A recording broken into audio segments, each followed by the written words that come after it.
Hello everyone, welcome to EduTab. We know that if you are preparing for any competitive exam, previous year questions can play a very important role. They help us to understand trend, pattern and difficulty level with respect to that examination. So as a part of this video, we are going to discuss SEBI Grade A Phase 1 Paper 2 PYQs for the year 2022 and 2024. And this video is going to be very helpful for all of you. So be with me till the end. But before we discuss that, just a small announcement. Let me tell you that how EduTap can help you as a part of your preparation. So you just have to go to a website which is edutap.in, and over there you can see that basically we have launched this phase 2 test series. As a part of this test series, we are providing chapter wise mock test, current affair mock test, full length mock test and solve PYQs. Now apart from that, if you don't want to go for this one, then you have another option which is top up course, where we are providing exclusive more than 4000 MCQs, where you're going to get chapter wise mock test and full length mock test also. And the details of both these courses you can go and you can see it on our website. Now let us begin with the video. Confidence, because in this particular video, my friends, we are going to solve the previous year questions of the SEBI Grade A exam 2024, and we are initially targeting phase 1 paper 2, which has 50 questions in the year 2024, and this is part 1, right? So first I will be solving the questions with you for, I would say, what, for the component of finance. So let's start. First question is what? Question number 1 is identify the component of money market where the money is lent for more than 1 day and less than 15 days. We all know that if you are lending money for 1 day, then it is call market. But over here, question is saying from 1 day to 15 days, then it's notice market. Anything above 15 days to 1 year will be your term market. Very easy question. I hope you will also get the same answer. Right, now I will wait for you to solve this question, which is question number 2 of finance. So solve it. I will wait for 30 seconds so that you can solve it, or what you can do is you can pause the video right now and solve it. Right, now you have to calculate the yield of the bond. The bond yield of a debenture with 10% face value is 100 and are currently bought or sold at a price of 80. So we know that current yield of the bond is given by the formula of what? Coupon divided by current market price. Coupon divided by current market price. If you have to calculate it in percentage, then multiply it by 100. Simple. So over here, what will be the coupon? 10% of face value. Coupon is always calculated on face value. So it will be 10 only, right?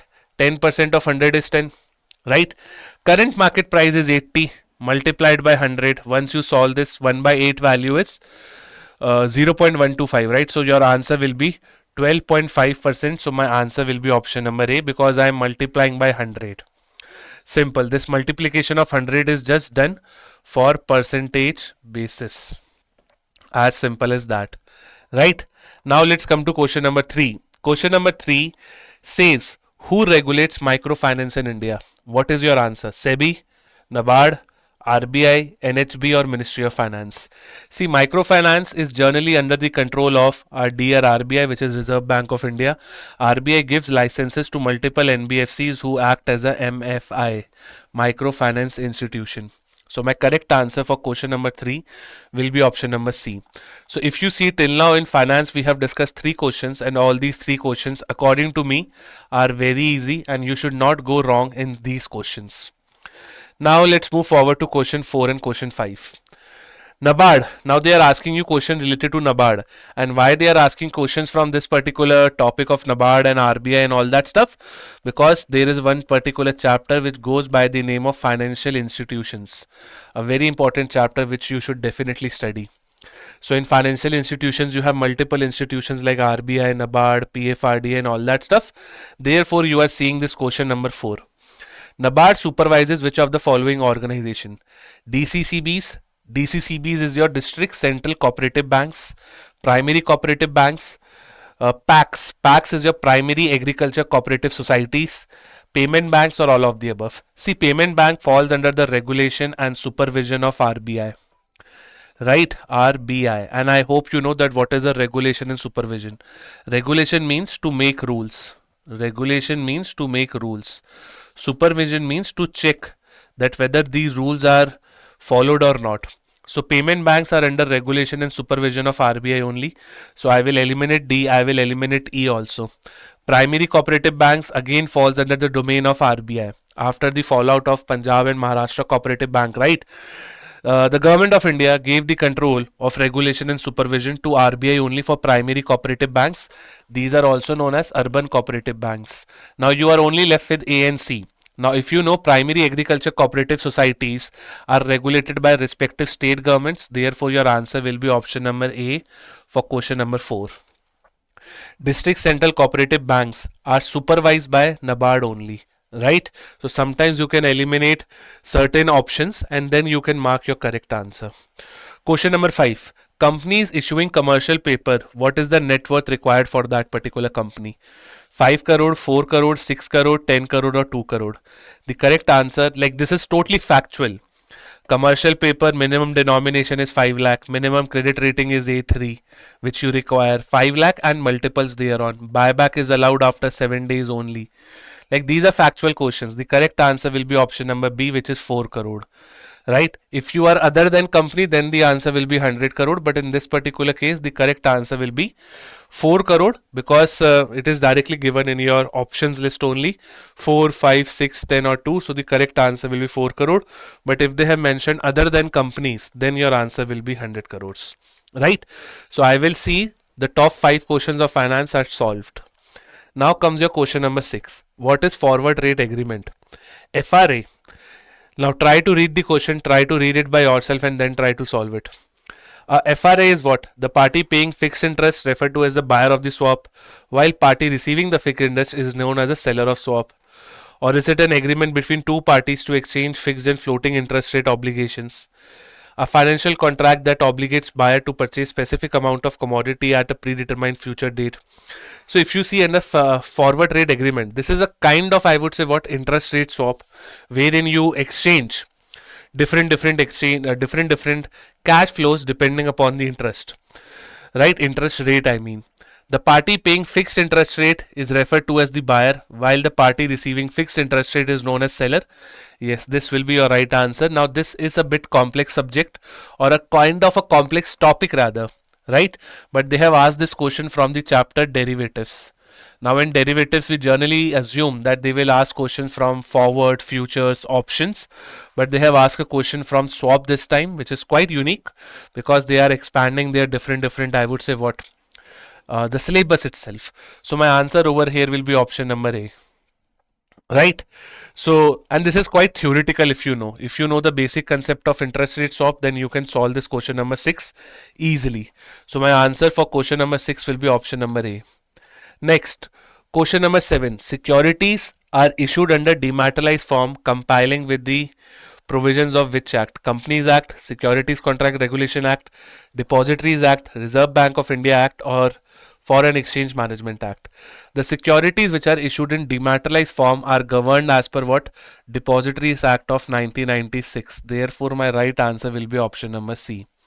Companies Act 2013 talks about the incorporation of companies only. Securities Contract Regulations Act basically tell you that what is a security, right? Depositories Act is the correct answer. Reserve Bank of India gives the power to the RBI, and Foreign Exchange Management Act of 1999 talks about your foreign exchange operations. So my correct answer will be option number C only. Next, question number 8. Now this is quite unique. What is the standard used to calculate bond days in India?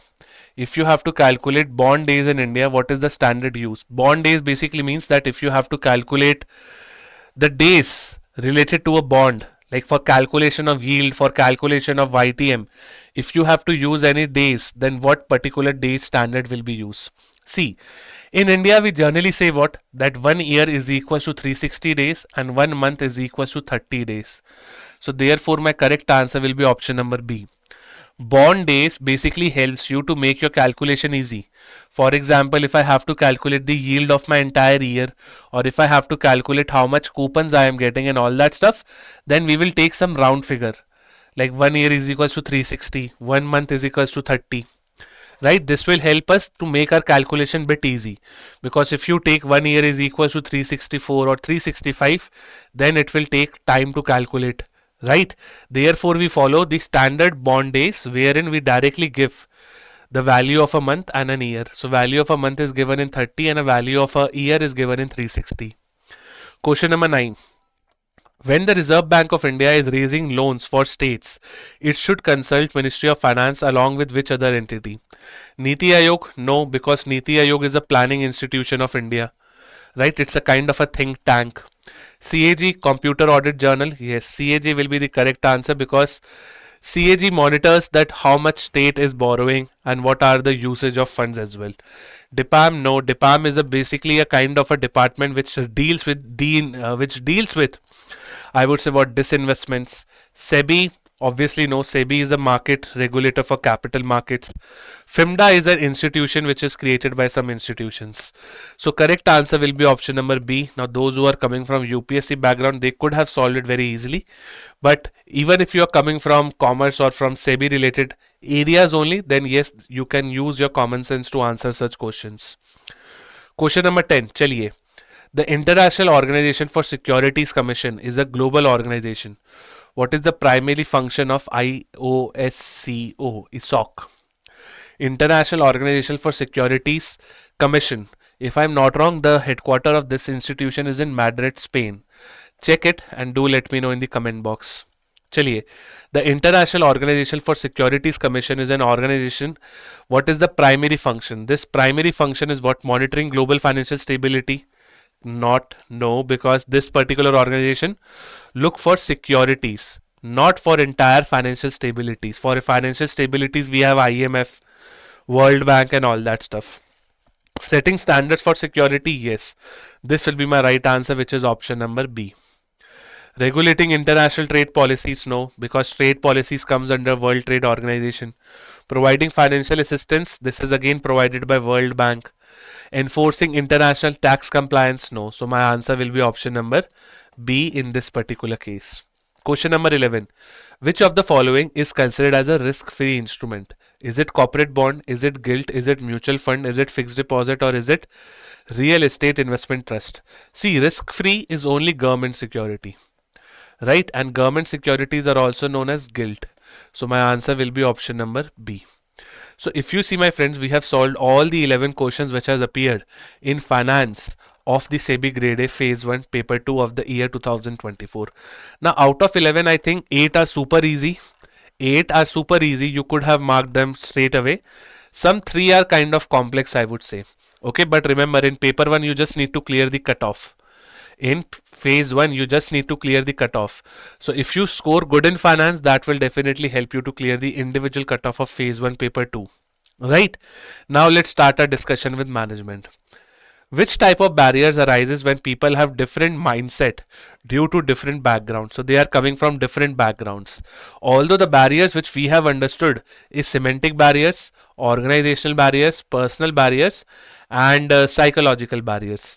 But in the question they are asking you different mindset due to different backgrounds. Generally, mindset comes under your psychological barriers, but psychological barrier is not given to you in the question. Language barriers are basically related to semantic, linguistic barriers. Emotional, kind of not related over here because emotional barrier is like related to your emotional state.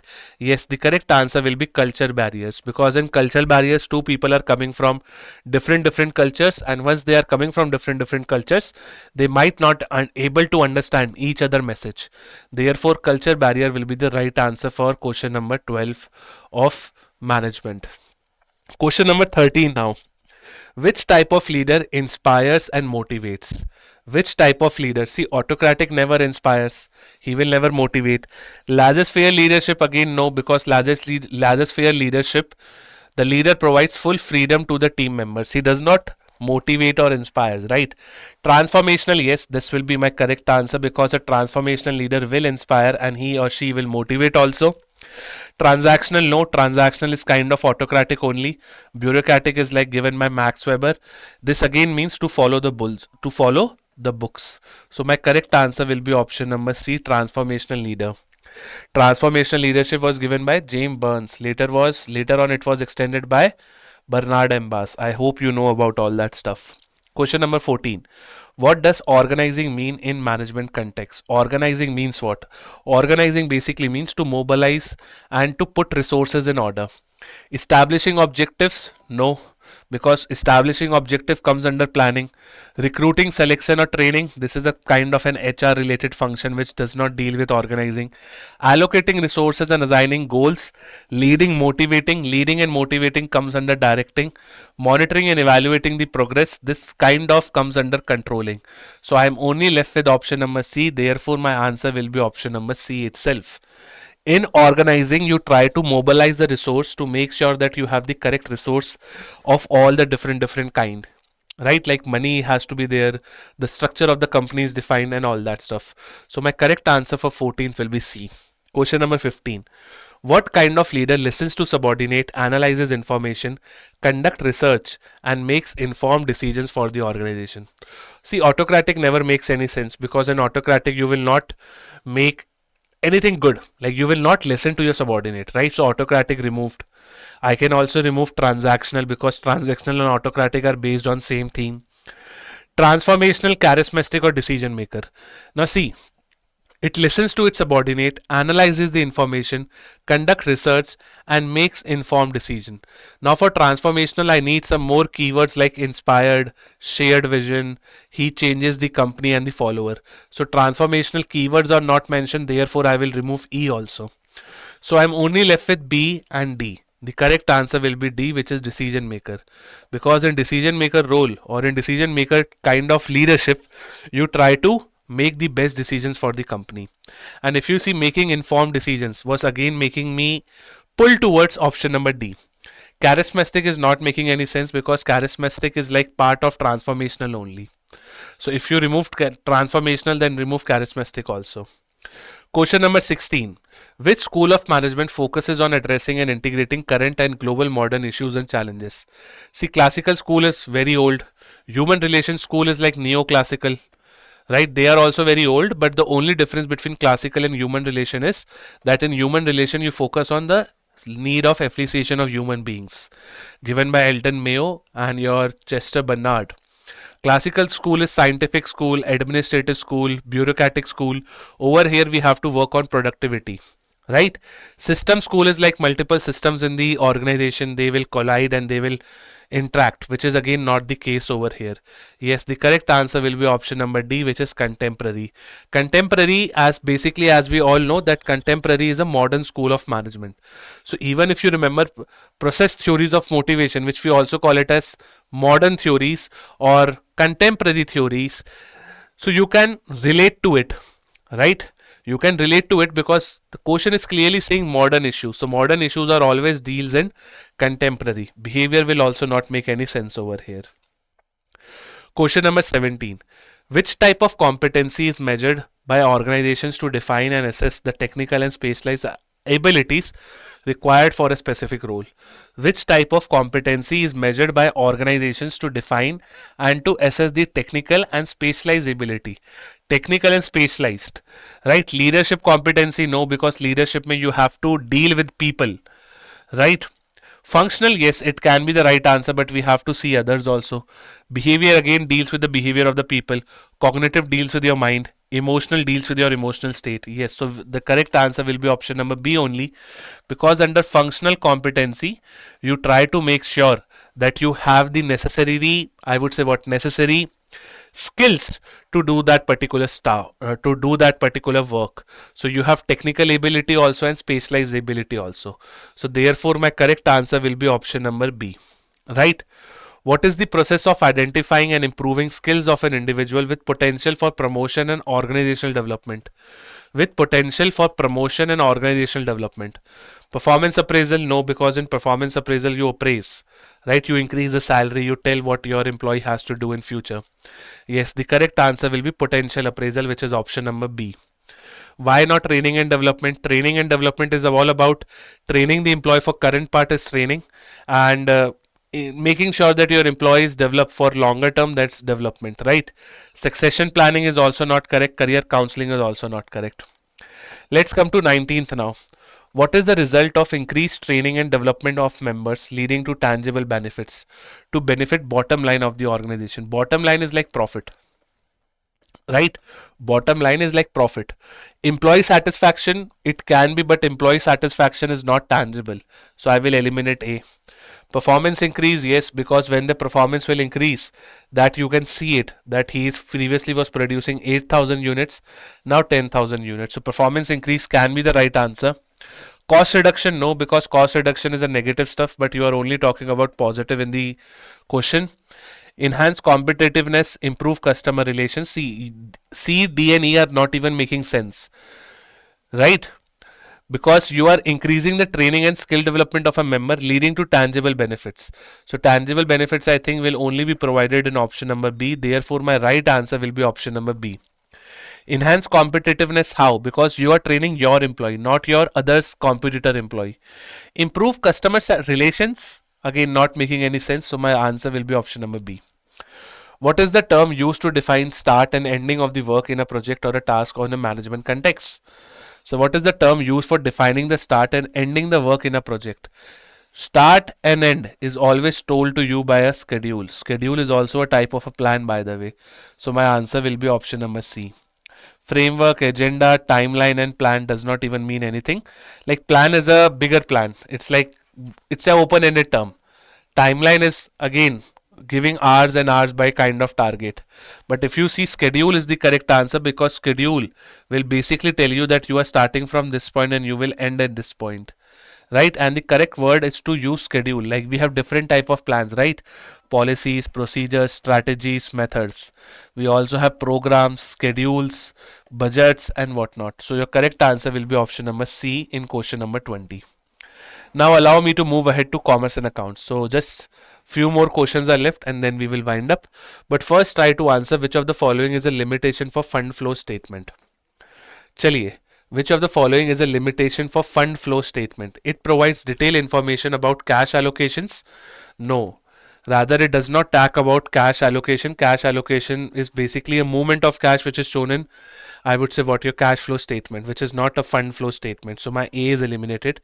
It is unable to reveal the exact position of cash at a given time. Yes. Because fund flow statement will just tell you that how much money you have got and how much money you have spent, the sources and the application of money. But if you have to check the exact position, then cash flow is the correct answer. So I would say yes, B looks correct, because this is truly a limitation of fund flow statement.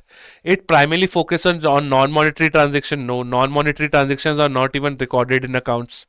It exaggerates the financial robustness of the organization through creative accounting. No, creative accounting means what? That you are using the numbers according to your benefit, which you cannot do under fund flow statement. You have to provide proper proofs. So the correct answer over here will be option number B itself, which is like it will never be able to reveal the exact position at a given point of time, because over here we are dealing with the sources and the application of fund.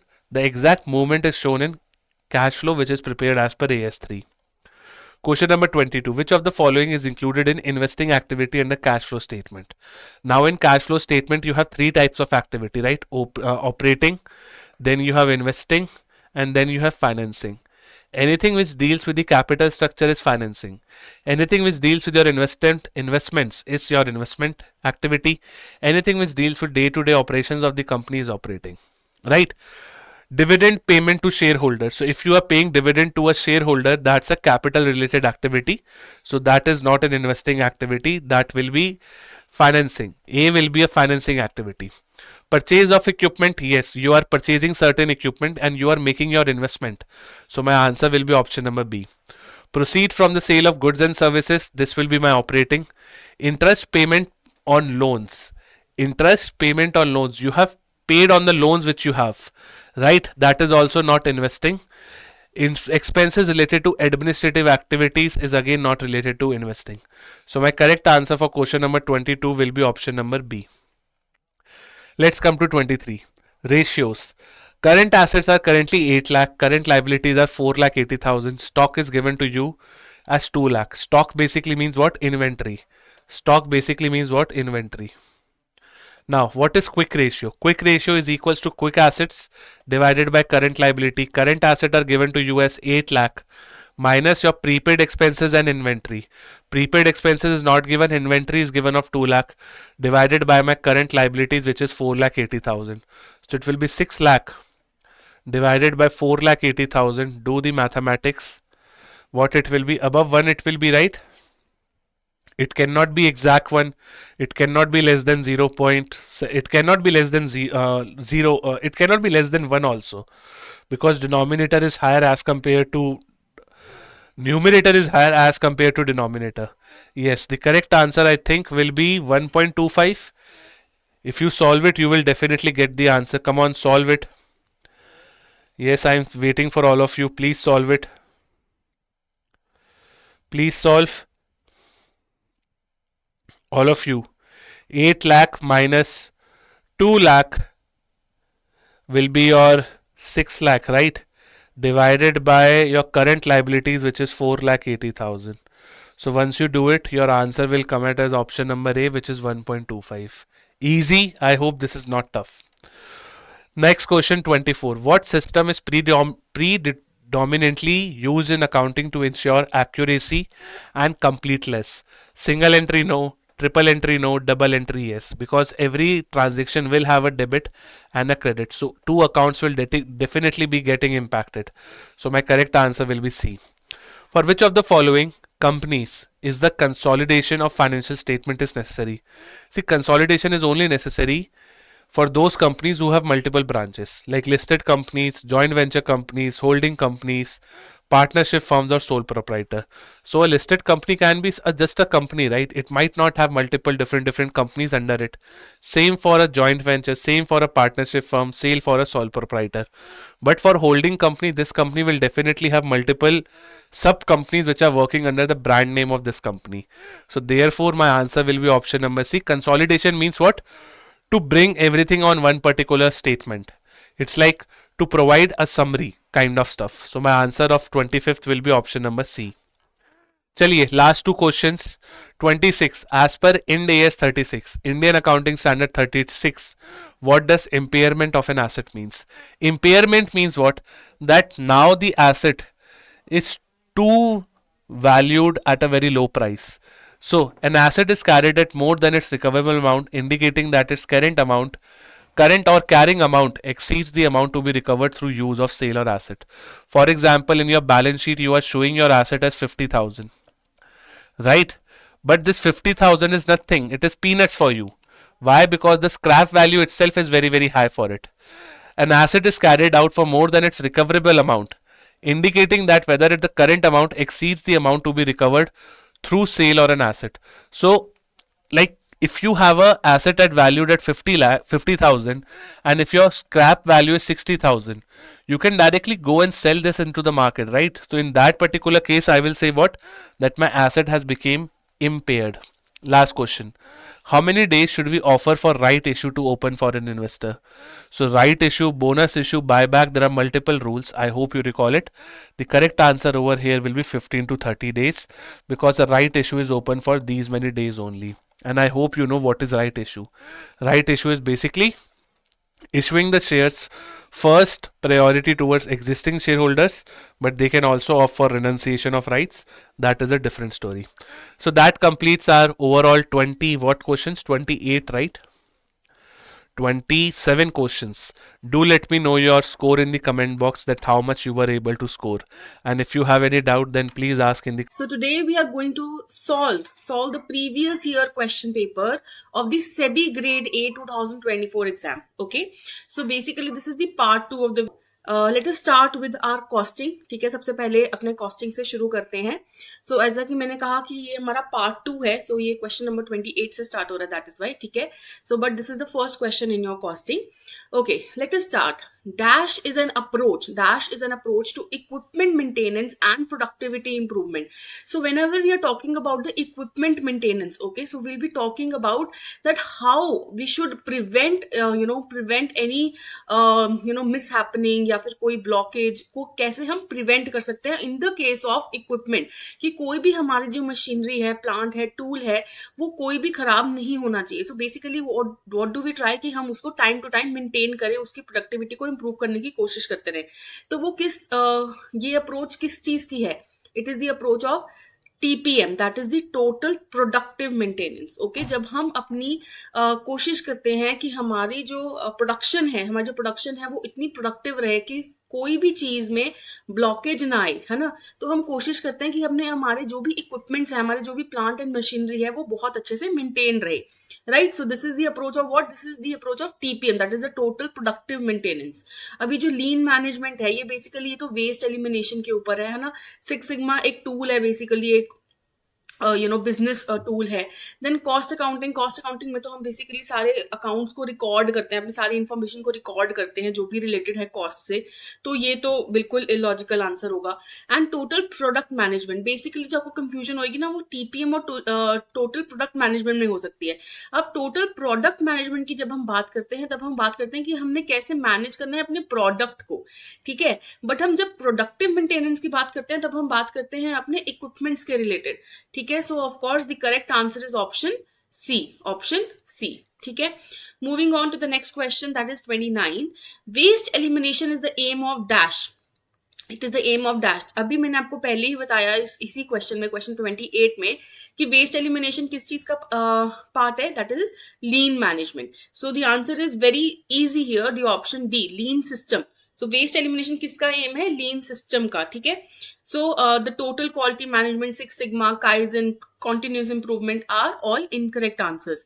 Basically आप kaizen में भी confuse हो सकते हो। तो kaizen basically क्या है कि हम अपने मेथड्स को कंटिन्यूसली इंप्रूव करते चले।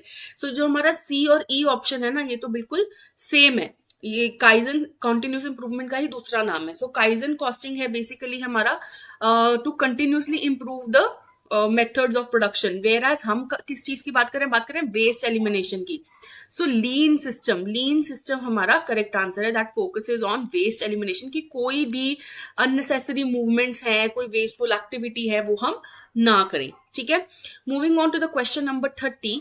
Dash is a group technology, that is a subsection of lean and just in time. So basically जो subsection है lean का और just in time का, very easy answer, that is the cellular manufacturing. Okay, cellular manufacturing क्या है, group technology है basically, जहां पे हम कोशिश करते हैं कि हम अपनी वेस्ट को भी मैनेज कर पाए और जस्ट इन टाइम चीज को भी मैनेज कर पाए, right. So the option C is the correct answer here, ठीक है। Very easy question. Dash is a group technology, that is a subsection of lean and just in time, that is the cellular manufacturing. Next question number 31. In standard costing, costs are ascertained before the production, right? So when we are talking about कि अभी तो production हुई नहीं है, पहले से ही हम cost जब ascertain करते हैं, तो उसको हम क्या कहते हैं, that is known as the pre-determined cost, है ना, that is the pre-determined cost. अब वो एक्चुअल तो ऑफ कोर्स ही नहीं होगी, क्योंकि वो that is before the production. Now estimated cost भी नहीं होती है, because when we are talking about the standard costing, we are planning the cost, so we are not just estimating it, we are planning it. So the basic answer is predetermined cost, right. Next, question number 32. If the PV ratio is 30% of sales, it is 30% of sales, then what accounts for the remaining 70% of sales? Okay, so when we are talking about the PV ratio का formula पता है आप लोगों को क्या होता है? That is PV ratio is equal to contribution upon sales, ठीक है। सो वो यही पूछ रहे हैं कि then what account for the remaining 70% of the sales.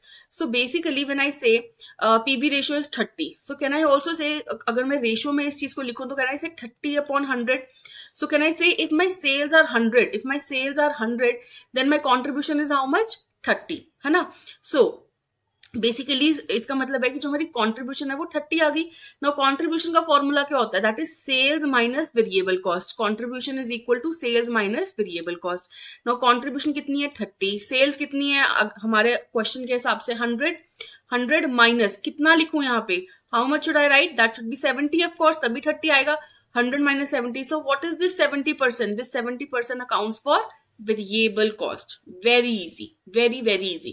So of course अगर हमारा PV ratio 30% of sales है, then what accounts for the remaining 70% of the sales? That is our variable cost. The answer is option B, right? Next, moving on, question number 33. In ABC cost, है ना, in activity based costing, costs are allocated based on what? Now, activity based costing होता क्या है? It is a modern approach of overhead costing, है ना, overhead accounting. So basically activity based costing क्या कहता है कि that first we have to allocate our overheads to the activity and then we will see how we will allocate it to the product, है ना. तो कैसे करेंगे allocate? On the basis of cost driver, है ना. cost driver के accordingly हम देखेंगे कि what will be the rate, है ना. तो cost driver क्या होता है? The factor that affects the activity, है ना. So the answer is costs are allocated based on what? It is based on the cost driver. So the option is option B. Option B. Right? Okay. Moving ahead. Royalty paid to the state government. Okay. Royalty that I have paid to the state government based on production will be considered as. Okay जब हम कुछ भी पे कर रहे हैं, royalty पे कर रहे हैं बेस्ड ऑन द प्रोडक्शन, तो basically it is an expense, है ना. एक्सपेंस है, लेकिन कौन सा एक्सपेंस है? Now they're directly saying it is based on the production. So can I say it is directly related to the production, है ना. It is directly related to the production. So can I say of course it is a direct expense, है ना. Very very easy. So when I am paying royalty to the state government based on the production, that is a direct expense. So the answer is option D. Right? The option is D. I hope it is clear. Explanations is also very clear to you. So very very easy questions have been asked from costing, right? तो मुझे नहीं लगता इसमें कोई बहुत ज्यादा problem होने वाली है. Very easy questions have been asked. सारे के सारे क्वेश्चंस आप बहुत इजीली अटेम्प्ट कर पाते अगर 2024 का एग्जाम दिया होता. बट हाँ, ऐसे ही क्वेश्चंस हम सोचें कि अगर 2025 में भी यही लेवल हो तो it will be very easy for you to answer. Right? Now companies law and the economics will be covered by Jaskaran sir in this video.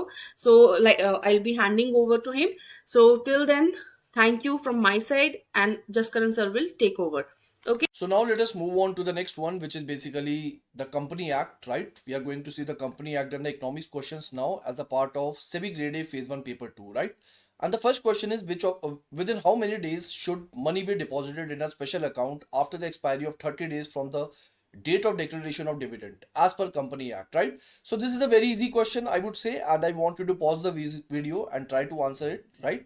And then you can see the explanation also. So the correct answer to this question is going to be the 7 days, right? So 7 days is going to be the correct answer to this question, because basically what the companies have to do once the companies once the companies have any kind of unpaid dividend, right? When the companies have any kind of unpaid dividend or unclaimed dividend also, so what it has to do, basically the amount must be transferred to unpaid dividend account within how many days? Within 7 days, right? Within 7 days from the date of the expiry of the initial 30 days of the declaration of the dividend, right? So this is what the going to be the answer, which is the 7 days. I hope you have marked it correctly. Now question number 2, or I should say question number 36 as a part of the question paper.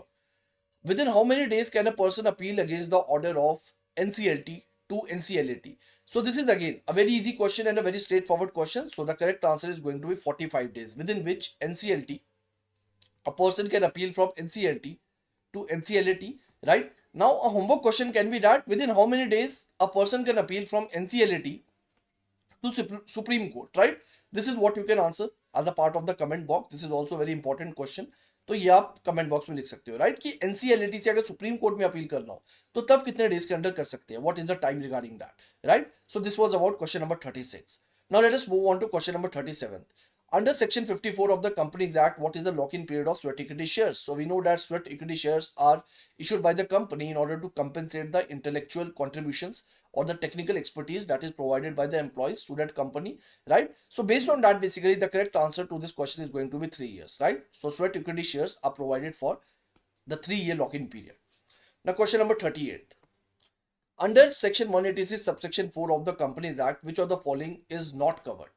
So the company shall disclose in the financial statements the full particulars of the loans given. So this is about loans. Now the next is regarding the financial statements. The company shall disclose in the financial statements the full particulars of the investments made, right? So this is about the investment. The third is regarding the full particulars of the guarantees. The fourth is regarding the financial statements, the purpose of which the loan or guarantee is proposed to be utilized by the recipient. And the last one is co-option of directors. So this co-option of directors is something that is not mentioned, right? That is not covered as a part of section 186 subsection 4, right? Which is regarding the appointment of the alternate directors, right? Additional directors as a part of it. So E is not going to be the correct answer. E is going to be the correct answer to this question, because it is something that is not covered as a part of section 186 subsection 4. I hope it is clear to you. Very basic information. If you have covered this section, you should be able to answer this question, right? Now let us move forward. Now question number 39. The auditor appointed for a company, which can be the government or the non-government company, may be removed from his office before the expiry of his term only by special resolution, right? This is something that we know.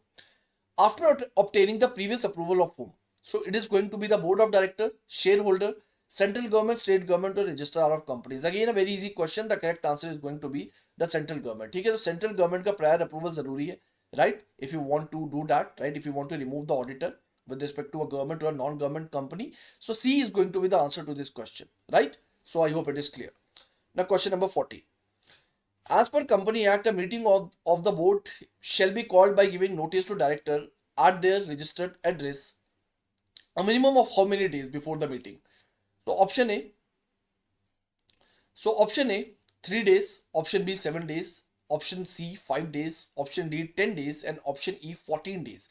So the correct answer to this question is going to be what? It is going to be 7 days. ठीक है, ये तो बहुत ही factual question है. 7 days is going to be the answer to this question. और I hope कि आप video pause करके खुद से भी आंसर दे रहे हो, right? Don't watch this video in a passive manner. Try to engage and try to stay active. Try to pause the video, give your answer, and after that you can see the correct answer to that question. Now question number 41, right? Let us see the question number 41. What is the maximum age of a chairperson in the NCLAT? Now this is a very good question and a very important question also, because when we talk about the maximum age of the chairperson of NCLAT, it is basically 70 years, right? So 70 years is going to be the answer to this question, but as a part of this, I'm going to give you homework also. Tell me that what is the maximum age for the members of NCLAT, and also tell me what is the maximum age for the members of NCLT, right? This is about NCLAT, this is about NCLT, and also about the maximum age regarding the president of NCLT. ठीक है, ये तीन चीजें मुझे आपको comment box में लिखनी है, और इससे पहले मैं 2 क्वेश्चन और भी दे चुका हूं आपको. Write the answer to those questions also as a part of the comment box, right? Now let us move on to question number 42. A listed company may appoint one director as a dash shareholder director. ये तो बहुत easy question है. Of course, it is a small shareholder director that basically represent the interest of the small shareholders, or you can say the minority shareholders, right? So C is going to be the correct answer to this question. Now question number 43. A company cannot issue shares at a discount, but there are some exceptions. Which of the following is an exception that allows company to issue shares at a discount? So a company issue share at a discount to its employees as a part of ESOP, right? ये तो नहीं होगा, right? A company may issue shares at a discount by obtaining permission from a shareholder during the annual general meeting. ये भी नहीं होगा, right? A company may issue shares at a discount to the creditors when it debt it converted into shares in pursuance of the statutory resolution plan or debt restructuring scheme in accordance with any guidelines or directions specified by the RBI Act 1934 or Banking Regulation Act 1949. So yes, this is going to be the correct answer. So for example, if the company has taken the loan from the creditor, and let us say if the company is going through the debt restructuring scheme where the company has not been able to repay the loan, so what it can do, it can convert a debt into equity. And while converting this debt into equity, right, what it has to do, basically what it can do, it can basically issue this equity shares at the discounted price to the creditors, right? And this is something that is allowed and as specified, specifically regulated under RBI Act 1934 or Banking Regulation 1949, depending on the case-to-case basis, right? So C is going to be the correct answer to this question. Now question number 44, right? Which is, now let us move on to the part of economics. और अगर हम company law देखें तो यार आपने भी notice किया होगा, क्वेश्चन बहुत स्ट्रेट फॉरवर्ड है, ज्यादा घुमा फिराकर क्वेश्चन नहीं पूछे जाते हैं, right? Very straightforward questions are there and easy also. If you have covered company law in a holistic manner, you should be in a position to answer this question. मुझे नहीं लगता कि company law से बहुत मुश्किल question आए हैं, right? As compared to the other subjects, and you could have solved them. Now let us move on to the next section, of course, which is economic section.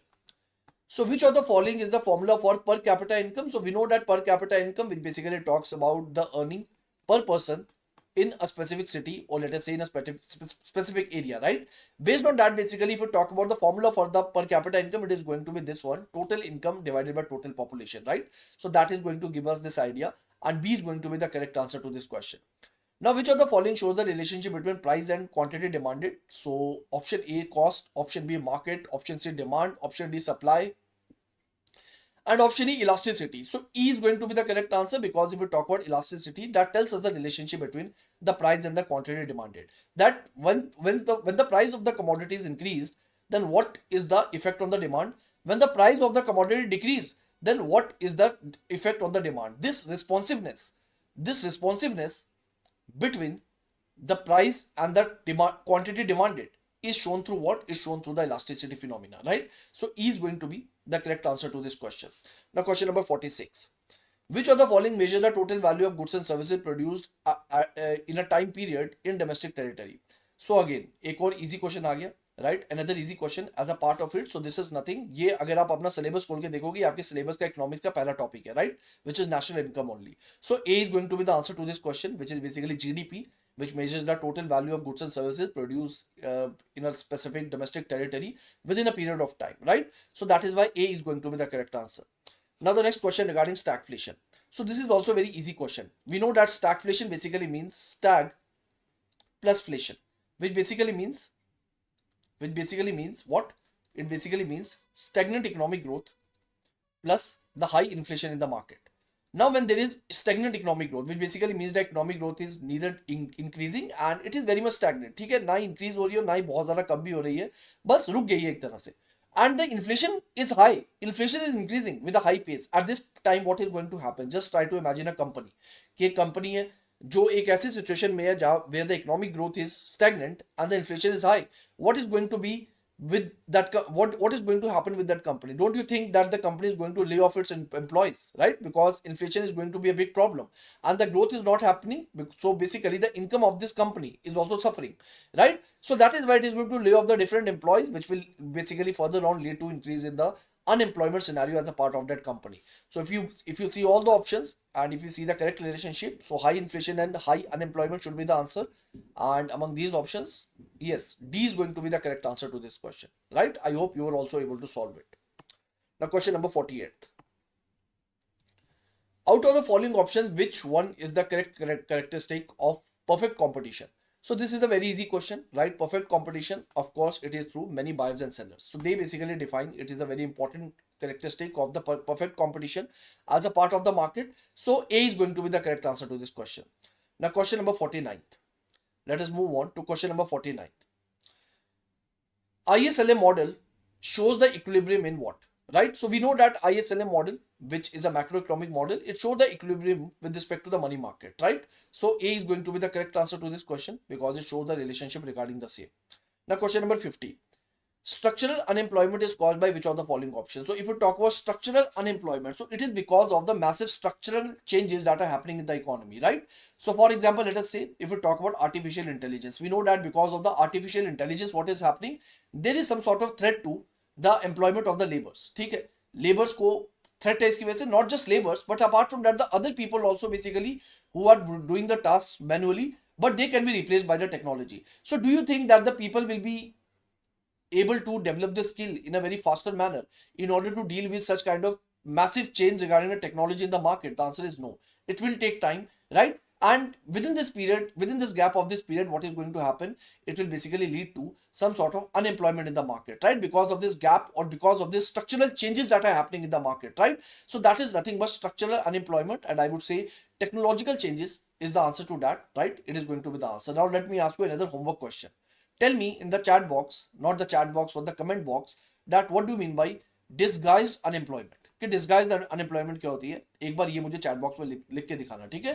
तो 4 question मैंने आपको homework दे दिए, अच्छे question है, try to write it in the comment box. And now we are done with the company law. And so as a part of this video, we are going to discuss 2022 SEBI Grade A Phase 1 Paper 2 question paper, right? And this is going to be the part 4, right? Now let us begin and let us try to solve this 2022 question paper. So first of all, we are going to begin with finance part. After that, we are going to see company law, and later on, we are going to see the economics portion also. So now let us move on to the question number 1. If the strike price is higher than the market price under call option, that one will be called as option A, at the money, option B, in the money, option C, out of the money, option D, advance money, and option E, none of the above. I would suggest you to pause the video and try to mark your answers. So if you talk about call option, right? If you talk about call option, the basic understanding is that regarding this, we have two important type of prices. The first is the strike price and the second is the market price, right? If you talk about the strike price, it is the price at which you buy a certain type of asset, right? And if you talk about the market price, it is nothing but the current market price of that asset. right? Now, if you try to understand these scenarios, now I know that the confusion could be between first three options, right? If you talk about these options in context to the call option. So first of all, if you talk about at the money, right? At the money. At the money basically means when the strike price is equal to the market price, right? The second is basically in the money. In the money basically means when the market price is greater than the strike price. The third is out of the money, right? Out of the money. Out of the money in the scenario is the scenario when the strike price is higher than the market price, right? So in this scenario, basically, what is going to be the answer to this question? The question is saying that the strike price is higher than the market price. So yes, it is going to be out of the money. And that is why C is going to be the correct answer to this question, right? So I hope it is clear to you. Now let us move forward. Let us see the question number 2. The question number 2 is the value of derivative. Option A increases, decreases. Option C remains constant. Option D fluctuates with the value of the underlying asset. And option E none of the above. So this is a very easy question because the value of the derivative depends upon the underlying assets and the value of that asset keep on changing, right? It keeps on varying. So basically it can increase also and it can decrease also depending on the case to case basis. And that is why D is going to be the correct answer to this question, right? Moving on to question number 3. The RBI pays interest on the CRR balance to the banks at what? Option A 2% above repo rate. Option B repo rate. Option C 2% below bank rate. Option D bank rate. And option E no interest is paid on the CRR balance. So with respect to this one, if you would knowing that basically CRR is the reserve, cash reserve ratio, right? It is the reserve basically which the banks have to keep with the RBI, right? And over this CRR balance, no interest is paid by the RBI to the banks, right? So that is why E is going to be the correct answer to this question. Now question number 4. Identify the open mutual fund scheme where there is a 3-year lock-in period. Option A equity linked savings scheme. Option B blue chip mutual funds. Option C large cap mutual funds. Option D small cap mutual funds. And option E none of the above. So the correct answer to this question is going to be A option, which is ELSS, right? Which is equity linked savings scheme, which is a kind of mutual fund scheme, right? And as a part of it, what you can do, you can invest your money and out of it up to rupees 1.5 lakh is eligible for deduction from the taxable income, right, for that financial year. And yes, apart from that, there is also statutory lock-in period of 3 years for each SIP that you are doing as a part of it. So that is why A is going to be the correct answer to this question. Now question number 5. Which one of the following is not correctly matched? So RBI is the regulator of the monetary policy of India. SEBI is the regulator for capital market. IRDA is the regulator for insurance. AMFI for the mutual funds, and PFRDA regulator for pension sector, right? So as far as these options are concerned, basically D is going to be the correct answer because basically this is the incorrect mismatch, right? Because we know that for the mutual fund, the regulator is basically the SEBI, right? Not AMFI. So that is why D is going to be the correct answer to this question. So moving on to question number 6. SEBI has unveiled a framework for making operational gold exchange which will facilitate trading of the yellow metal in the form of dash. Option A exchange trade gold receipts. Option B exchangeable gold receipts. Option C equity gold receipts. And option D electronic gold receipts. So the correct answer to this question is going to be the D option, right? Electronic gold receipts. And even if you are not able to mark it correctly, it is okay because this is something that was a part of current affairs in the year 2022. तो इसीलिए question पूछा था. तो अभी के लिए अगर आपने करंट अफेयर में नहीं पढ़ा तो it's okay, right? It's not a big problem, but based on the current affairs of 2022, this was the question that was asked, and the answer to this question is going to be the D option, which is electronic gold receipts that is there, which is related to the bullion market, right? Now question number 7. With respect to alternate investment fund, no scheme shall have more than dash angel investors. Option A 49, option B 75, option C 25, option D 10. Now if you see the correct answer to this question based on these options that were given in the examination, the correct answer should be option A, which is 49. But let me tell you that basically the precise answer as far as the present update is concerned, the precise answer is 200, right? This is the most accurate answer. But this is something that was not mentioned as a part of the options in the examination. So based on that, basically the best possible or the most appropriate answers among all these options was supposed to be option A, which is 49, right? Because earlier it was 49 and then later on it was increased to 200. So that is why A is going to be the correct answer to this question. So now we are done with the finance questions, and now let us move on to the next category of questions, which is basically related to the company law, right? So let us see one by one that what type of questions were asked in case of company law. So as per section 174 subsection 1 of the Company Act 2013, the quorum for meeting of the board of directors of a company shall be dash of the total strength or dash directors, whichever is higher. So what is going to be the answer to this question? So first of all, as you would be knowing that, what do we mean by quorum?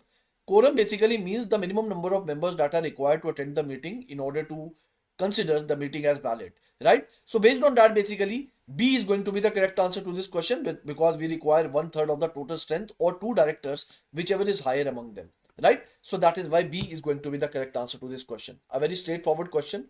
Now let us move on to question number 9. So the question number 9 is, auditor appointed at annual general meeting shall hold the office from the conclusion of the first AGM till the conclusion of dash. Option A, 5th. Option B, 6th. Option C, 3rd. Option D, 4th. And option E, none of the above. So basically we know that if we talk about the tenure of the auditor or the term of the auditor, it is of 5 years, right? And it is from first AGM till plus 5, that is 6th AGM, right? So that is why B is going to be the correct answer to this question. Now moving on to our next one, question number 10. Which of the following is the minimum qualification for a person to be appointed as the president of NCLT? So it is asking about what? The president of NCLT. So option A, judge of the High Court for 5 years. Option B, judge of the High Court for 10 years. Option C, judge of the High Court, judge of the District Court for 5 years. Option D, judge of the District Court for 10 years. And option E, none of the above. So the correct answer to this question is going to be judge of the High Court for 5 years, right? This is going to be the answer to this question. Now let me ask you a homework question also that you can write in the comment box. So tell me that what is the minimum qualification that is required for the appointment of members of NCLT, right? This is something that you have to tell me as a part of the comment box, right? So question is regarding the president of NCLT. You have to tell me regarding the members of NCLT in the comment box, right? So regarding this question number 10, A is going to be the correct answer to this question. Now question number 11. A company shall not at any time vary the terms of contract referred to in the prospectus or objects for which the prospectus was issued, except subject to the approval of or except subject to an authority given by the company in. So option A, general meeting by way of resolution. Option B, general meeting by way of ordinary resolution. So the first one is special resolution. The second is ordinary resolution. The third is board meeting by approval of board of directors. And the fourth is annual general meeting by approval of board of directors, right? So what is going to be the correct answer to this question? The correct answer to this question is going to be the A option, which is general meeting by way of special resolution. So special resolution is required for the company, right? If it want to vary the term of contract, right, that it has mentioned in the prospectus, right? So if it wants to change it, the company requires special resolution from the shareholders, right? So this is a very strict provision. If the company wants to bring any kind of change with respect to the term of the contract as a part of the prospectus, right? So that is why A is going to be the correct answer to this question. Now question number 12. According to section 47 of the Company Act 2013, every member of a company limited by shares and holding equity shares therein shall have right to vote on every resolution placed before the company, and his voting right on a poll shall be in proportion to his share in the dash of the share capital of the company, right? तो किसके proportion में होगा? Of course, the correct answer is going to be the B option. It is going to be in proportion of the share in the paid up share capital of the company. ठीक है? तो paid up share capital के context में होता है ये. So that is why B is going to be the correct answer to this question. Now moving on to question number 13. If the company fails to distribute the declared dividends, then every director of the company, if he is knowingly a party to the default, shall be punishable with. So what shall be the punishment in this case? If basically company fails to distribute the declared dividends with respect to the company. So in this case, basically option A is imprisonment, which may extend to 3 years, right? Then the option B is imprisonment, which may extend to 2 years with fine, which shall not be less than 2,000 rupees. So, right. So this is the imprisonment of 3 years. This is for 2 years. This is also 2 years, 3 years and 5 years. Now, if you try to see all the answers, if you know the correct answer to this question, one thing is sure that basically the imprisonment is of 2 years only, not the 3 years. So we can eliminate these options, which is option A, D and D. The leftover options are option B and C. right? So if we read these options, so it says that fine of not less than rupees 2000, right? And fine of not less than rupees 1000. So 2000 hoga the 1000 or 1000 hoga. So yes, it is going to be 1000, right? So 1000 for every day during which such default continues. And that is why C is going to be the correct answer to this question, right? So I would say pretty much factual. Either you know the answer, do not know the answer. There is no conceptual clarity required as a part of such type of questions, right? So very factual questions as a part of it. Now the next one. According to the provisions of the Company Act, a company which has been in existence for dash financial years may contribute any amount directly or indirectly to any political party. So yes, a company existing of not less than 3 years, right? So 3 financial years shall be the term for which it has to be in existence, right? It has to be in existence if it wants to contribute any amount to any kind of political party. So that is why C is going to be the answer to this question, right? C is going to be the correct answer to this question. Now question number 15. Now let us see what type of questions have been asked as a part of the economics portion, right? And let us begin with question number 16. Which of the following is correct regarding Carnot's oligopoly model? So let us see the options. So option A, cartel is non-cooperative oligopoly. Game theory is applied to Carnot's oligopoly model to determine the price-output relationship. Option C, firms decides its output based on the assumption that the rival firm comes up with constant output. Option D, oligopoly is more competitive than perfect competition. And option E, perfect competition allows only a few sellers. Now, first of all, if we put some light over this model, which is Carnot's oligopoly model, it is basically based upon the quantity competition, right? It is based on the quantity competition. Now, if we talk about the key assumption with respect to this model, the key assumption is that basically each firm that is there, each firm decides its output, assuming that the rival's output, the output of the rival remains constant. That is the key assumption. And based on the assumption, what basically happens, firms react against each other through the reaction functions, right? And eventually they reach the Carnot's equilibrium, right? So based on that, basically what is the answer to this question? The answer is going to be the C option, which is basically firm decides its output based on the assumption that the rival firm comes up with the constant output, right? So C is going to be the correct answer to this question, which is regarding the Carnot's oligopoly model. Now let us move on to question number 17. Which of the following statements with respect to LM curve is not correct? Which of the following statements with respect to LM curve is not correct? So the option A, LM curve shifts to left when money demand is increased. So this statement is true, but since the question is asking about the incorrect option, right? So this is not going to be the answer to this question. Now LM curve shifts to right when money supply is decreased. This is just opposite to first option. So yes, this is also true, but not the answer to this question. Now high interest rate elasticity leads to steep LM curve. Not the steep, but it shall be flat LM curve, right? So this is the incorrect statement, and this is going to be the answer to this question, because we know that high interest rate elasticity of money demand, right? When it is there, what basically happens in this case? In case of high interest rate elasticity, people are more responsive to interest rate changes, right? And because of this, what basically happens, the LM curve shifts flatter and not steep, right? But if this is a case of low interest rate, then yes, then at that time it is going to be steeper, right? Steep LM curve is going to be there. So that is why if you talk about this option, which is statement number 3, right? Statement number C. So this is the this statement is not true, and that is why it is going to be the answer to this question, right? So C is going to be the answer to this question number 18th. Now let us move on to question number 19th.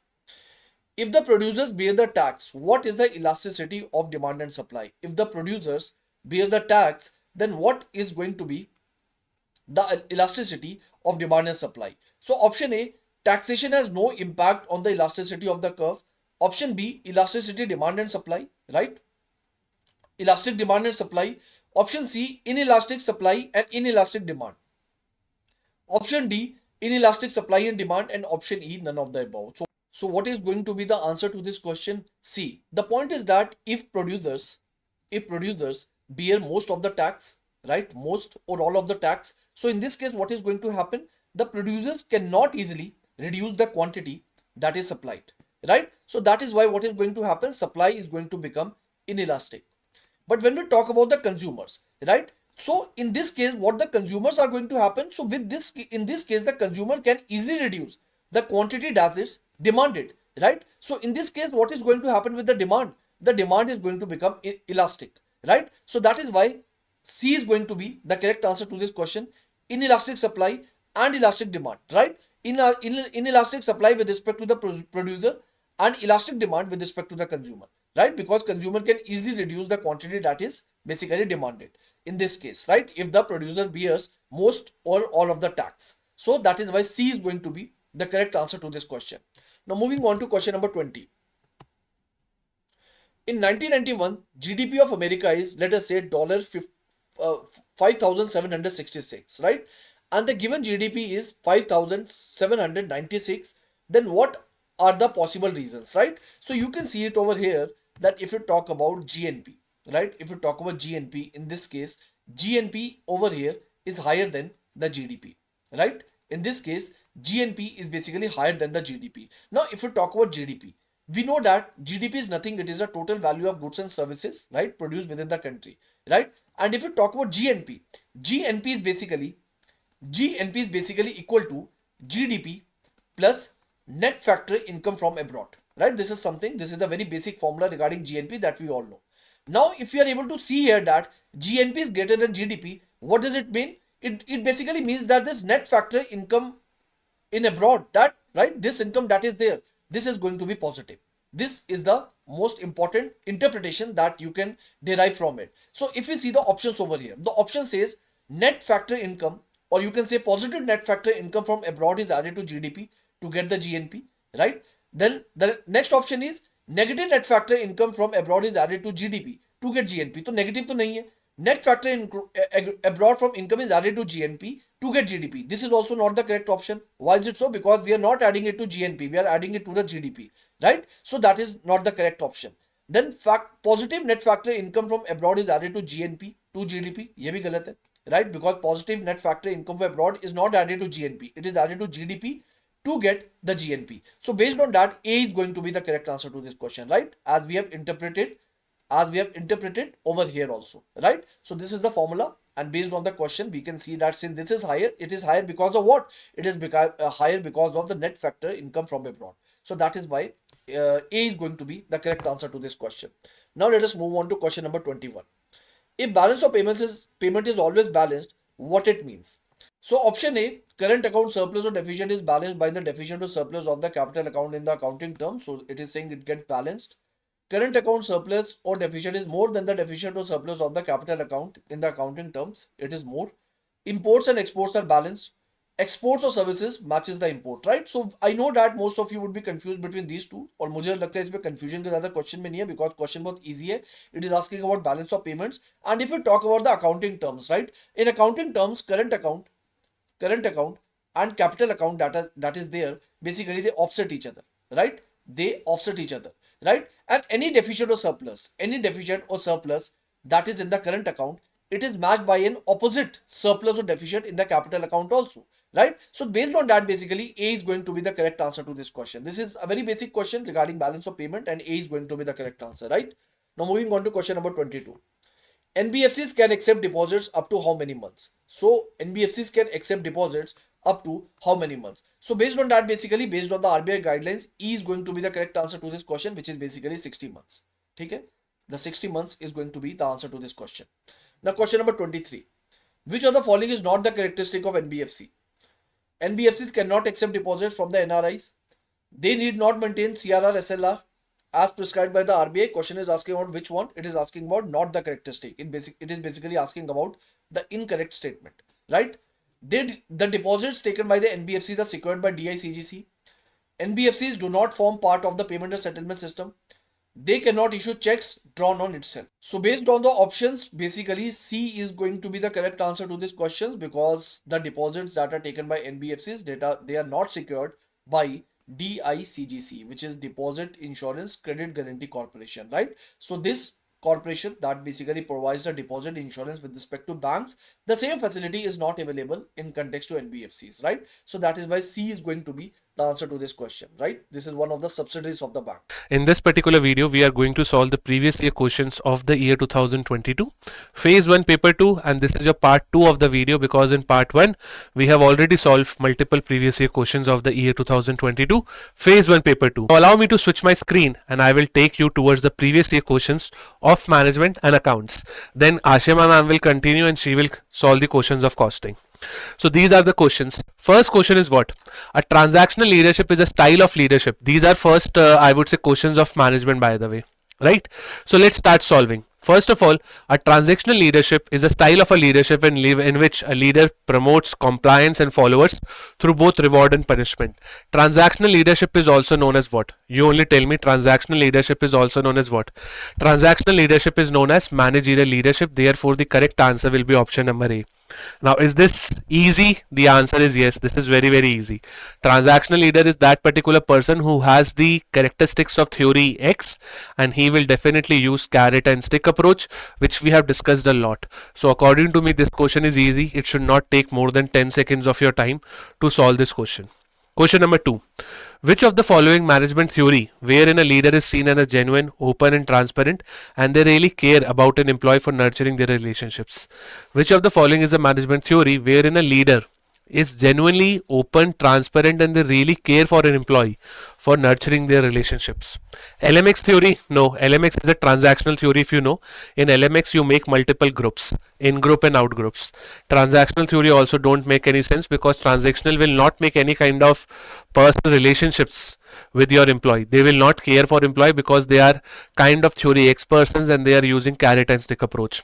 Autocratic, again, they do not make any sense, because see, they are genuine, the leaders are genuine, open and transparent. So autocratic also never makes any sense. Participative it can be, but for participative I think you have to look for decision making. In your participative decision making, which is like democratic in nature, you look for a keyword that yes, leader is inviting upward communication, leader is taking the people in confidence before making the final decision. Therefore, according to me, the correct answer of this will be option number E.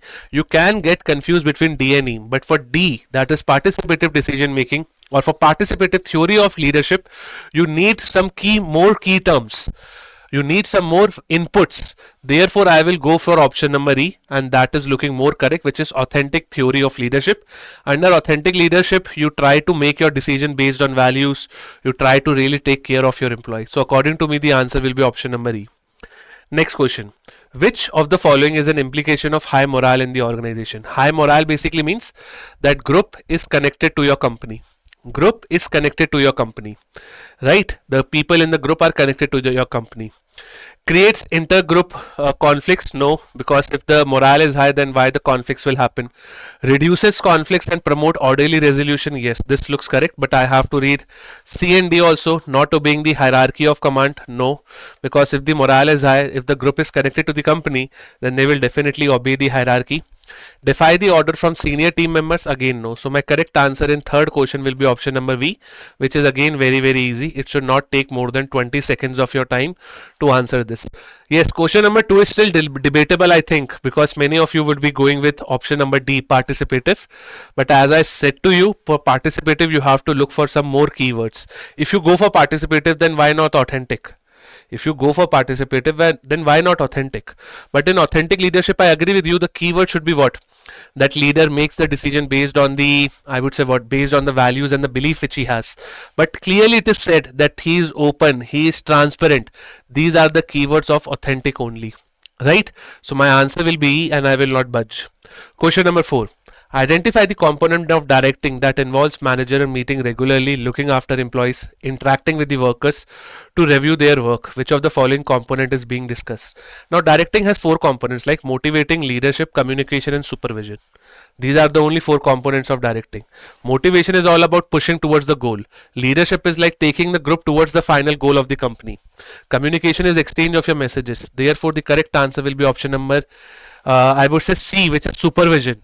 Why? Because supervision basically means what? That I am checking the performance of my employees, right? And it is clearly given that manager involves meeting regularly, looking after employees, interacting with the workers to review their work, and this will only happen under supervision.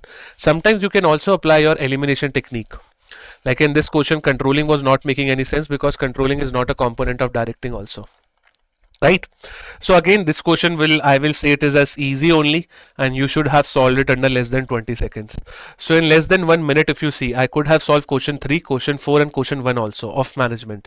So this is the power of theory. If your concepts are clear, then you can mark the answers very quickly.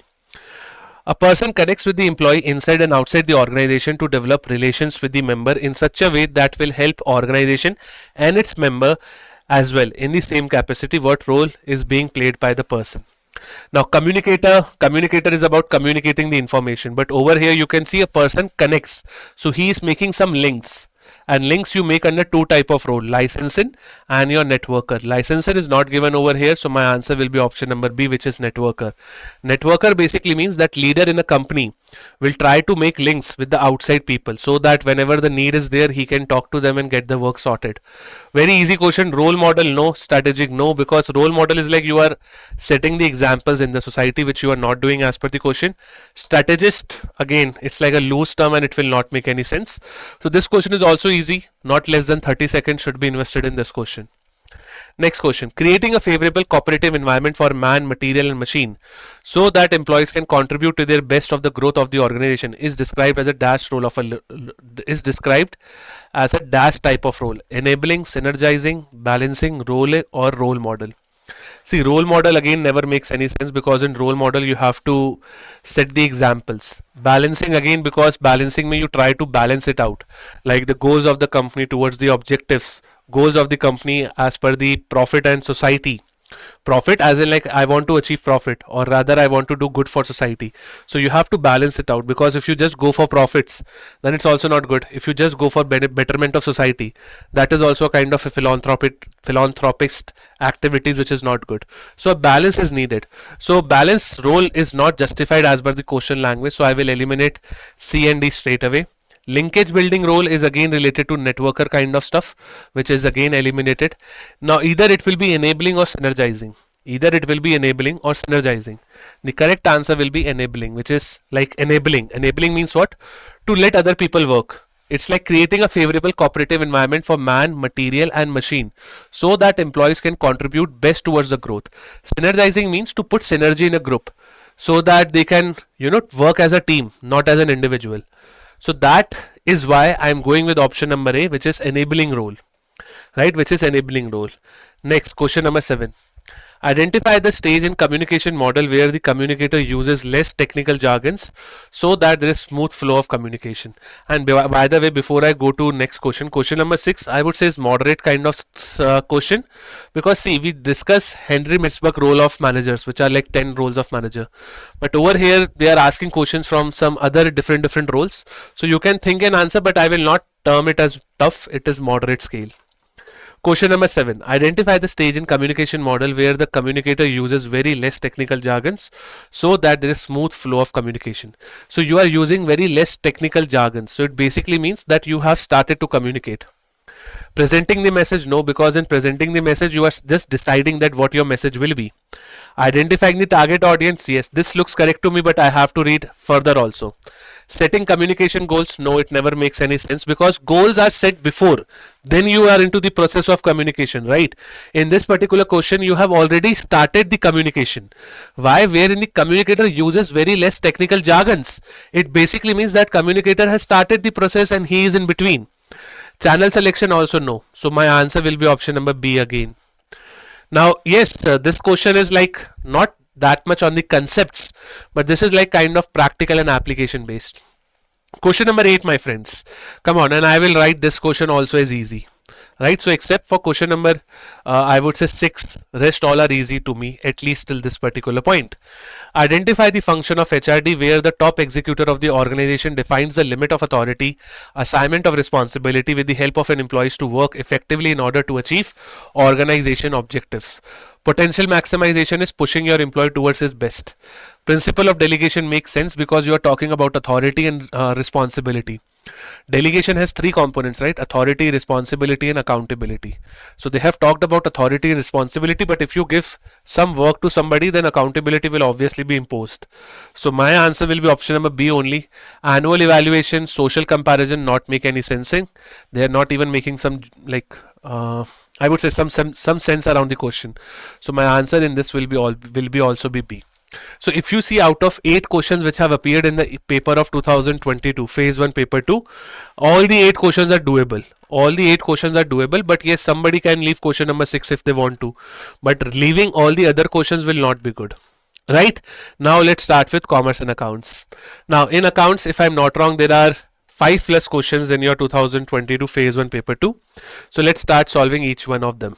Which of the following is not a qualitative characteristic of accounting information? Okay, qualitative characteristics are like your what? Relevancy, objectivity, verifiability, comparability. But is accountability one of the principle, or is accountability one of the characteristics? The answer is no. So straight away your answer will be A only. Consistency means to use the same principle over and over and again. Verifiability means that you have to verify each and every transaction through voucher. Relevance means that particular transaction should be time relevant. Comparability means that you have to use the same unit of measurement of your monetary values so that I can compare your statements to other. But accountability is not one of the qualitative character. So therefore my answer will be A. Now this question is easy, and if you get an easy question in accounts, is a good thing for you. Question number 2, my friends. Ind AS 18 is related to revenue recognition, is dealing with what? Now we all know that you have accounting standards in your syllabus, AS2, AS9, AS10, AS11, AS13 also. So this question is related to revenue recognition. Simply the answer will be option number D, which is revenue arising from interest, royalty and dividend. Now this is factual question. This is factual question, and if you are taking time to solve this question, then I don't know what you are doing in the exam. This is the ultra easy question which can come from the context of accounting standards, right? So I will mark definitely my answer is option number D only, which is revenue from arising interest, royalty and dividend. And yes, this is very, very factual. You should remember at least the basic accounting standards which are there in your course, which I again repeat is AS2, AS9, AS10, AS11, AS13, right? Which of the following is which of the following is a capital expenditure? By the way, this question is also very, very easy. This should not take more than 10 seconds of your time. Which of the following is a capital expenditure? Overhauling cost of a second-hand machine, inaugurating the cost of a new unit, repainting of a van, replacement cost of a spare part, revenue from insurance business. Now, capital expenditure is that particular expenditure which will increase the life of your asset, or it is that particular expenditure which is also not regular. Now you can see overhauling cost of a second-hand machine, inauguration cost of a new unit, repainting of a van, replacement cost of a spare part, or revenue from insurance business.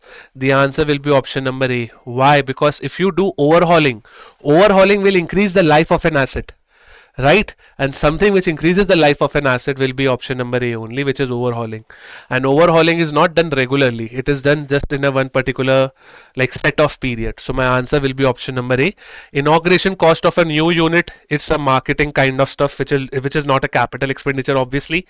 Repainting of a van will not increase the life of a van. Replacement cost of a spare part, again it's a small expenditure which you have to do regularly. Revenue from insurance business is your revenue, it's not an expenditure by the way, right? So my answer will be option number A. Quite logical, and you could have solved this question in 30 seconds if your concepts are clear. Question number 4 related to buyback. No need to which of the following is correct for buyback? Okay, no need to file declaration of insolvency. No, you have to file it under SH9, right? So A is incorrect. No board approval is required even if buyback is up to 10%. No, board approval is required, right? 10% tak board approval and 25% tak you need to have a special resolution. So answer will not be option number B. Can be done by issuing same kind of share? No, different kind of shares. Not same, different. No authorization. Obviously D is also incorrect because authorization is needed. So you are anyway left with E. Right, you are anyway left with E, and after your buyback the debt to equity ratio should be what? 2:1, right? So that condition still follows, and even if you don't know that condition, still from A to D you can eliminate and mark your answer as E. So my answer will be option number E. And yes, this is also easy. I will not take this as moderate. Come on, this is very, very basic thing about buyback, right? This is very fundamental thing about buyback, right? So I will not take this as tough. So till now 4 questions which I am solved so far are easy only, they are not even moderate. Come on, you have to increase your level. Question number 5. If the due date of a bill is after the date of closing of the account, we will write the interest from the date of closing as what? In the relevant side of accounts current. Now see, this is kind of tough question because this is not known to many people. In fact, we do not teach bills of exchange in EduTap itself because the question weightage is very low. Hardly one question comes in last 2 to 3 years. The answer over here is red ink, and remember my friend, you do not have to cover everything. You just have to cover majority of the stuff. So even if you leave question number 5, it's completely okay. You see the level of 1 to 4, that is totally doable. And if you leave this question right now, that will help you to score good in the other questions because you will be saving your time. The correct answer will be red ink interest. Now to explain you red ink interest, you first have to understand the concepts of bill of exchange. Right now you can just remember that if something is due after the closing of account, if the due date of a bill is after the closing date of account, the interest will be shown under red ink interest. Okay, now do not try to go that much deep. This chapter is not that much important. So one question can be asked, like it's like a kind of a once in a blue moon kind of stuff. Question number 6. Which of the following is not a feature of debenture? Debenture is what? A kind of a bond. A kind of a bond only which is issued by private people or the private companies. Now, which of the following is not a feature of debenture? Can be issued at discount and redeem a premium? Yes, you can do it. It is a part of net owned capital? No. Debenture is a borrowed. It's a debt capital. And debt capital is never included into your net owned capital. Net owned capital is your shareholder fund, which includes equity capital, preference capital, your reserves and surplus and all that stuff. So answer will be B because you have to identify which of the following is not a feature. So B is definitely odd one out, so you can remove B and the question is solved for you. Interest on depreciation, interest on debenture is a charge to P&L. Obviously yes, because it will reduce your profits and you have to pay interest to the debt holders. Come on, question number 7. Rights sold to somebody else at a price by the shareholder is known as what? Come on, this is very easy, renunciation of rights. So my answer will be C. I can solve this question under less than 10 seconds. Which of the following is an intangible asset? Which of the following is an intangible asset? Intangible asset are those assets which you cannot see. You can only feel them. So for example, railway sidings, you can touch them. You can touch these sidings. So this is not intangible. Mining rights, yes, mining rights you cannot touch. You can only feel that yes, you have some rights. Land, cash, these are all tangible. Land ko you can touch, cash ko you can touch. So my answer will be B. Again, this is also not tough. This you can solve under less than 20 seconds. Question number, I would say 9th, which I think is the last question of commerce. So we have solved, I would say 9 questions till now of commerce and accounts, and only one question looks unsolvable, which is question number 5. But if you see question number 9, let's try to see what is question number 9. Which of the following is an example of commitment item in the balance sheet? Commitment means that yes, you have to do it, but it is not like due right now. Like you have to do it in future, right? Arrears of dividend share, no. Arrear is something which you have not received. Guarantee is something which will only invoke. Guarantee you will only pay once some activity happens. Undisclosed charge on the company, dividend declare after BHD and before AGM. Uncalled liability on shares and other investment partly paid. So answer will be option number E. Why? Because see, C and D are not even making some sense, like how they can be commitment. Commitment means in future that is truly I have to do. In future I am committed to do it. Right now but it has not become due. अभी वो बकाया नहीं हुआ है, but future में मुझे करना ही करना है. So uncalled liability on shares and other investment partly paid. This means that in future I have to make them fully paid, right? So answer will be option number E. Still, if you don't know option number 9, if you don't know about question number 9, you can leave it, right? But you can see out of 9 questions, 2 questions are, I would say, on a moderate to tougher side, but rest all are easy. So therefore, my friends, I always say that please try to have some common sense in the exam and try to play as per your strengths. So now Ashima ma'am will take it forward for the costing questions. So over to you, Ashima ma'am. So thank you, Jalad sir, and hello everyone. Welcome to EduTab. So now we have to start with our next subject, that is costing. So without much wastage of time, let us start with the first question. That is, imputed cost is also known as. So what do you understand by the word imputed? Imputed means जो अभी actually cost नहीं है आपकी. So basically imputed means either it can say implicit or notional, है ना? Implicit or notional, ये जो है ये एक्स्ट्रा वर्ड्स हैं जो हम इम्प्यूटेड कॉस्ट के लिए यूज कर सकते हैं. So what is it? In the option is given sunk cost, historical cost, notional cost, process cost और none of the above. So yes, the answer is notional cost, basically because this is not the actual cost, we don't pay it out of our pockets. So this is notional. ठीक है, actual नहीं है, ये notional है. Sunk cost और historical cost क्या है? Basically these are related to the past cost. Sunk cost तो पास्ट कॉस्ट है और हिस्टोरिकल कॉस्ट वो है जो एक्चुअली हमने इनकर कर चुके हैं, है ना. सो बेसिकली ये भी एक एक्चुअल कॉस्ट है. सेकेंडली जो प्रोसेस कॉस्ट है, ये तो एक यू कैन से कि एक प्रोसेस हमने किया है प्रोडक्शन का, उसकी पर प्रोसेस का एक कॉस्ट है. सो this is also actual. So implicit का बेसिकली मतलब होता है जो एक्चुअल नहीं है ना. So that is notional or implicit. So I hope you have watched the entire video and it was helpful for all of you. Now let me also tell you that how EduTab can help you as a part of your preparation. So you just have to go to a website which is edutab.in, and on this website you can see that we have launched phase 2 test series, where as a part of it you will be getting chapter wise mock test, current affair mock test, full and mock test and solve PYQs also. Apart from that, we have launched the top-up course also, where you will be getting more than 4,000 MCQs in the form of chapter-wise mock test and full-length mock test. Now, in order to check out the details, you can definitely go to a website which is edutab.in and you can see it over there.